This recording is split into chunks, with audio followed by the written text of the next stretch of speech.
नमस्कार साथियों, CNA nursing academy के ऑनलाइन प्लेटफॉर्म पर मैं आशीष कुमार गुप्ता आपका स्वागत करता हूं। आज हम पढ़ेंगे एक्स्ट्रा पिरियडल सिम्टम्स ईपीएस, जो कि मेन सिम्टम होता है एंटीसाइकोटिक ड्रग्स की साइड इफेक्ट का। तो ईपीएस होता है ड्रग इंड्यूस्ड मूवमेंट डिसऑर्डर है, और जो मेनली किसकी वजह से होता है, एंटीसाइकोटिक ड्रग्स का साइड इफेक्ट है। एंटीसाइकोटिक ड्रग्स अगर कोई क्लाइंट ले रहा है तो उसको ये सिम्टम्स आने ही हैं, या तो तुरंत आ जाते हैं या डिले आते हैं, लेकिन उनको सिम्टम्स आते हैं। और मेनली जो ट्रेडिशनल एंटीसाइकोटिक ड्रग्स है, हेलोपेरिडोल, सिटीजेड, इनकी वजह से ज़्यादा ईपीएस आते हैं। तो सबसे मोस्ट जो हेलोपेरिडोल है उसकी वजह से सबसे ज़्यादा एक्स्ट्रापिरामिडल सिम्टम्स आते हैं। तो उसके लिए जो सेकेंड लाइन एंटीसाइकोटिक ड्रग्स है और non traditional newer antipsychotic drugs है, उनका भी उपयोग किया जाता है। जैसे क्लोजापाइन, उसका उपयोग किया जा सकता है। तो आगे हम पढ़ते हैं। तो मेनली ये करता क्या है, एंटीसाइकोटिक ड्रग्स क्या करती है? They interpret the extrapyramidal pathway by blocking dopamine receptor। Antipsychotic drugs का मोड ऑफ एक्शन क्या है? वो D2 ब्लॉकर्स को ब्लॉक कर देती है। ब्लॉकिंग डोपामिन रिसेप्टर्स, जो डोपामिन के कौन से रिसेप्टर्स है, डी टू रिसेप्टर्स है, उनको ब्लॉक कर देती है, जिसकी वजह से बेसल गैंग्लिया के अंदर जो किसके लिए कंट्रोल करते हैं, इनवॉलेंट्री मूवमेंट्स को कंट्रोल करते हैं, responsible for control of involuntary movement.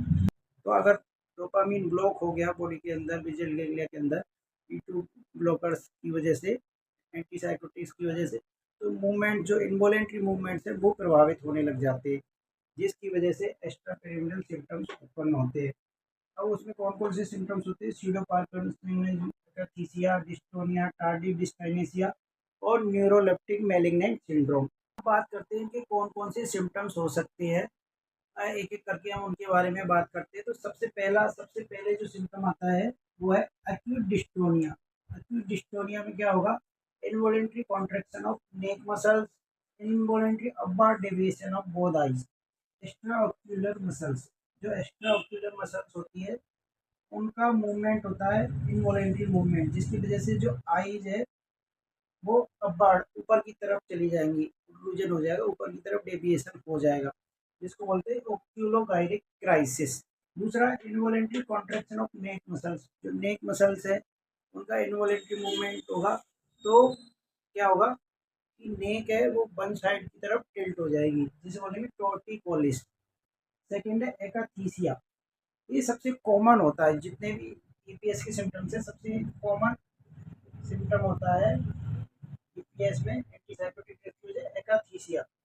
इसमें क्या होता है, वो रेस्टलेसनेस रहती है, बैठ नहीं पाता शांति से। कोई भी जिसको एंटीसाइकोटिक ड्रग्स ले रहा है उसको सिम्टम्स हो रहे। Strong urge to move with restlessness, restlessness रहेगी।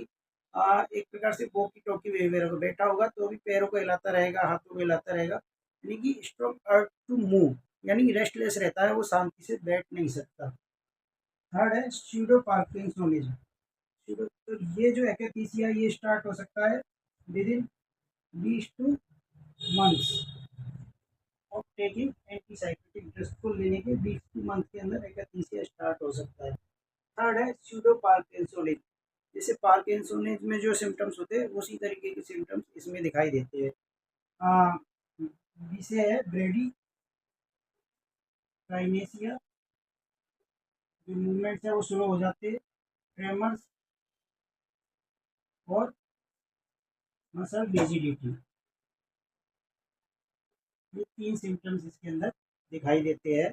जो पार्किंसनिज्म में जो नॉर्मल होता है ना, फेस का मास्क की तरह फेस हो जाता है लटका हुआ, उसी तरीके का फेस इसमें भी हो जाता है।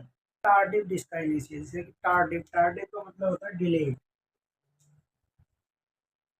यानी कि इसमें सिम्टम्स है वो डिलेड होते हैं, यानी कि years after years of taking antipsychotic drugs, ये काफ़ी डिलेड रेस्पॉन्स होते हैं। काफ़ी साल भर तक अगर कोई antipsychotic traditional antipsychotic drugs use कर रहा है, उसके बाद ये सिम्टम्स दिखाई देते हैं। तो इसमें मेनली होता है sudden involuntary movement of group of muscle. काफ़ी सारी मसल्स का, फेशियल मसल्स का एकदम से इनवॉलेंट्री मूवमेंट्स होता है, जिसकी वजह से आईज ब्लिंकिंग, बार बार में आईज ब्लिंक हो रही है, लिप स्नैपिंग, जो लिप को बार-बार में स्नैकिंग कर रहा है, टंग्स प्रोट्रूशन, जो जीभ है वो बाहर आ जाती है ऊपर की तरफ, च्यूइंग मूवमेंट, बार-बार में चबाने जैसे मूवमेंट, इस तरीके के मूवमेंट्स दिखाई देते हैं, जिसकी वजह से क्या हो जाता है, बोल नहीं पाता प्रॉपर, न खाना प्रॉपर निगल पाता है, स्वेलिंग में डिफ़िकल्टी आती है, बोलने में डिफ़िकल्टी आती है। तो सिंड्रोम में यानी काफ़ी सारी चीज़ें एक साथ हो सकती है और ये डेंजरस कंडीशन है न्यूरोलेप्टिक मैलिग्नेंट सिंड्रोम।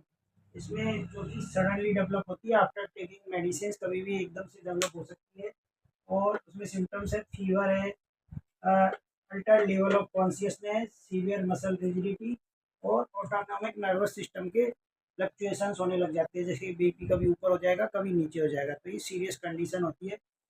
मेनली अगर ये कंडीशन होती है तो मरीज को तुरंत आईसीयू में एडमिट करके उसका ट्रीटमेंट स्टार्ट करना होता है और एंटी साइकोटिक ड्रग्स को स्टॉप करना होता है या उनको न्यूअर एंटी साइकोटिक ड्रग्स पे शिफ्ट करना होता है। तो ऐसे केस में कंडीशन बहुत सीवियर हो जाती है। और अब बात करें इनके ट्रीटमेंट की, तो ट्रीटमेंट के लिए मेनली एंटीकोलिनर्जिक ड्रग्स दी जाती है और डोपामिनर्जिक ड्रग लीवोडोपा, मेथिल-डोपा ये दिए जाते हैं। बीटा ब्लॉकर्स भी इसकी सिम्पटम्स की सीवियरिटी को कम करने के लिए दिए जा सकते हैं। एंटी हिस्टामिनिक ड्रग्स भी इनको दी जा सकती है। तो ये सारी मेडिसिन्स उसको course of as per instructions of physician या साइकियाट्रिस्ट ये मेडिसिन दी जाती है। और सबसे इम्पोर्टेंट होता है कि स्विचिंग, जो antipsychotic drugs, traditional antipsychotic drugs है, उनको स्विच करना होता है न्यूअर एंटीसाइकोटिक ड्रग्स के ऊपर। क्लोज़अप एंटासिड किया जा सकता है एज़ पर साइकियाट्रिस्ट ओपिनियन।